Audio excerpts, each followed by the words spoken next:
Okay. So what is your goal when treating a client? What would you like from their outcome? So each client obviously is individualistic, so my goal for each client will depend on what they come to me for. But overall, I want to give them like tools to live a healthy life without my assistance. Obviously the end goal is that my client comes to me, saying, I've got adult acne, I've got this food intolerance and eating disorder, etc. And I work with them to overcome that goal, and then they can, possibly stop seeing sessions with me or reduce our sessions, if they were once a week to once a month, then tri-monthly, whatever, and they have the tools that they need to overcome whatever the problem is they come to me for. I also want all my clients to have a really healthy relationship with their bodies, with their food and mindset, and, everyone's version of healthy differs, so I want my clients to be living a healthy lifestyle that is according to what their opinion of healthy is. That's brilliant. Okay. Are you able to set relationship boundaries with your clients? Yeah, so I make it very, very clear from the beginning when entering a relationship between myself and a client that, it stays in the practice, when engaging in conversations outside, whether that's, making appointments or doing a checkup on text, I try to make the conversation purely about, what the task at hand is, asking, have you been following your meal plan? Have you been writing down what you've been eating, etc.?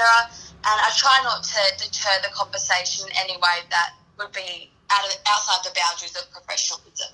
Yeah. That's great. What are your strengths and weaknesses as a practitioner?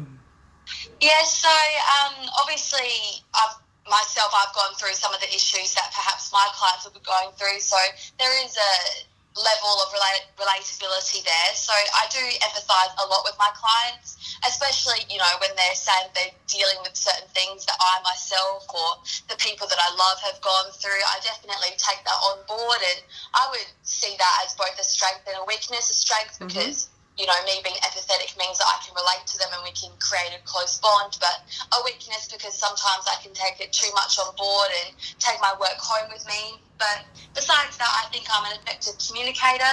I like to get my message across and tell the client what needs to happen in a way that they can understand, using terminology that they can easily process.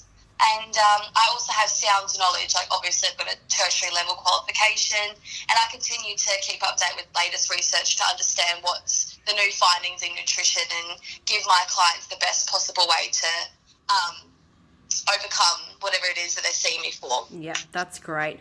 How do you cope with stress? What is your outlet to relieve it? In all honesty, I do stress easily, but I kind of take my own medicine.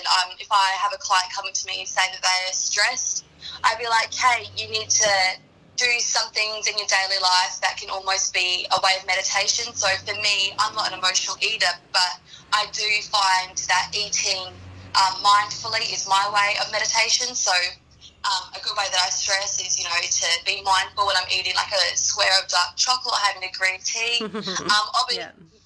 Obviously, like there's the typical having a bath and going for a walk. And even though they might be like such simple answers, they're very effective for me as a way to de-stress. Yeah, that's great.